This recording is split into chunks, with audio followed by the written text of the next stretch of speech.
Oh, hello there, folks. This is Teddy D. Welcome to my channel for Teddy D's classic cult film reviews. And today I'm reviewing one of my all-time favorite films, Phantom of the Paradise, from 1974. This is like a rock and roll musical horror comedy. Really cool. Loosely based on the Phantom of the Opera, kind of a rock and roll version of it.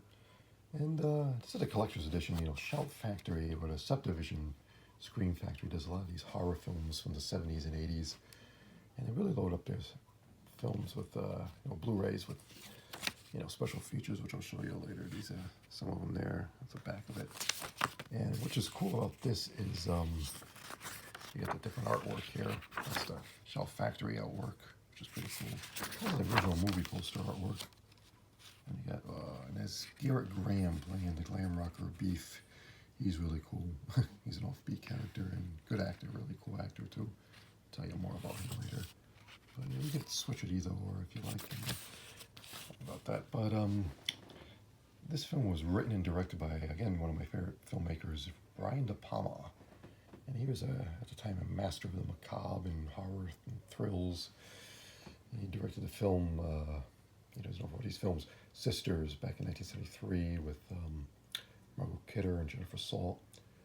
Of course, Carrie in 1976 with Sissy Spacek, which was based on the Stephen King novel. And a lot of people know about that film, of course. And John Travolta was in that too. He had a small part. He was a bully in that. And later on, he did Dressed to Kill in 1981 with Michael Caine, Angie Dickinson. And Blowout, again with John Travolta, that was 1981. And Body Double, another one of my favorites, in 1984. And then, of course, the gangster films, Scarface, 1983, with the great Al Pacino, and The Untouchables, 1987. And this is a kind of a really different film from him, kind of a comic, very offbeat, and a pretty wild film. And what the story goes like, the legendary Paul Williams plays this evil record tycoon who's haunted by this figured composer who he stole his music from, of course, and he wronged him. And I guess it is the Phantom of the Opera scenario. Paul Williams is really cool in this. I love him in this film. He composed the soundtrack and the songs.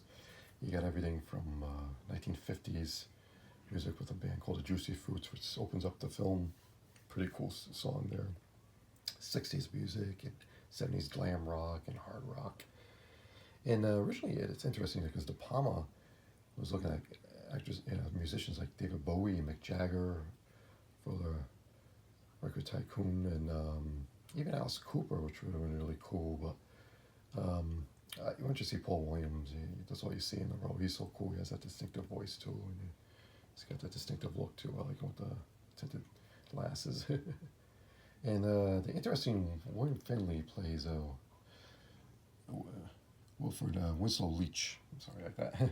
He's become as a Phantom, and he's an eccentric actor. He was in De Palma's Sisters too, and a very interesting actor too. He's pretty cool in this. I like it. And also Garrett Graham is in this film. He plays, as mentioned before, he plays the glam rocker Beef, and he's pretty cool.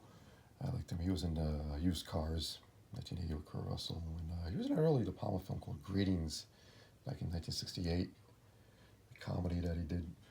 It was really interesting. And Jessica Harper, this was her first film. She plays Phoenix, the female singer who Swan and Winslow Leach fight over, and she's really cool. She got a good voice too, and she was in a horror film called Suspiria, 1977, which you may know, in a film called Shock Treatment, which is another kind of bizarre musical done by the guys who did the Rocky Horror Picture Show, which came a year after this film, 1975, kind of in the same theme there.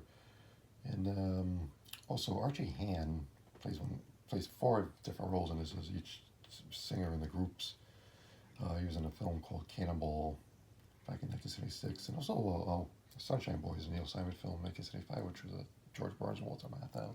He's a cool actor too, kind of offbeat. All that. And George Momoli, who plays Swan's, Paul Williams' assistant, He's a really cool guy. I like him. He was in Scorsese's Mean Streets, like in 1973, and very interesting actor. He was an improv actor, and he was also in Rocky with Stallone. He had a small role in that. If you remember the film, he was the guy who was running the ice skating rink. And him, Stallone, and Talia Shire, Adrian go skating. So yeah, he's a pretty good actor. I like him. But let's see the special features on this thing. This is really cool. Commentaries, of course, always on this. And you got a commentary by the cast: Jessica Harper, and Gary Graham, Archie Han, Peter Evelyn, Jeffrey Comer, all the people that were in the movie. Kind of new interviews with director Brian Palma. A lot of interviews with him and Paul Williams, and makeup effects artist Tom Berman. He's done a lot of films, back in the day. And that's really good. De Palma, listen, he talks about the process and where he got the idea from the film, so it's really interesting. And again, borrowed from Faust and Phantom of the Opera. The second disc, which is the DVD, new interviews with producer Edward Pressman and drummer Gary Mullenberg. Now, Edward Pressman produced a lot for De Palma, too. I think he did The Fury and Obsession. Later on, Dressed to Kill, actually, and he produced Conan the Barbarian.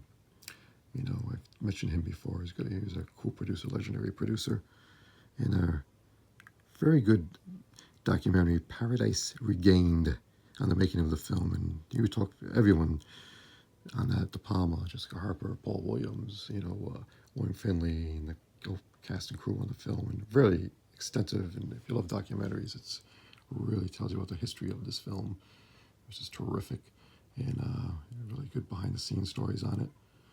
And also, there's a very lengthy interview with moderated by filmmaker Guillermo del Toro with Paul Williams, and I guess Guillermo del Toro is a big fan of Paul Williams. And Guillermo del Toro, if he did the Hellboy films and Pan's Labyrinth. There's a lot of interesting movies, and he won an Oscar for The Shape of Water. He's on a lot of these Blu-rays, DVDs, special editions. He's a big fan of these films from the 70s and the 80s, and you can tell with his work on the films that he does. So he's interesting. It's always fun to see him talking to these, actors and directors that did these films. So, and he's a fan, so that's really cool. I like that. And what else do we have on here? Oh, an interview with the costume designer, Rosanna Norton. I don't think I watched that yet, actually. So I don't know too much on it. Alternate takes, Swan Song outtake footage, which is pretty interesting. And, of course, the original theatrical trailer. TV, radio spots was always fun to watch if you're nostalgic about that. Trailers and all that.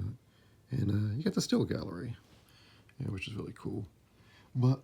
And again, can't talk enough about this film. Really wild, cool movie. And I love, if you love Brian De Palma, this is a very different film to see. And again, Paul Williams is so cool in this. I love him. And the soundtrack's really cool. I like it. And it's available too. I think they remastered the CD, and this has a big cult following now too. I don't think it was a big box office hit when it came out, but as things grow old, time passes, people, favor them more and find love for it, which is really cool. And I always liked it. It's one of my favorite De Palma films, like I said, and definitely, definitely check it out. Worth it. And again, these films are available on Amazon, eBay. This is runs for around $15, $16, I think, pretty much.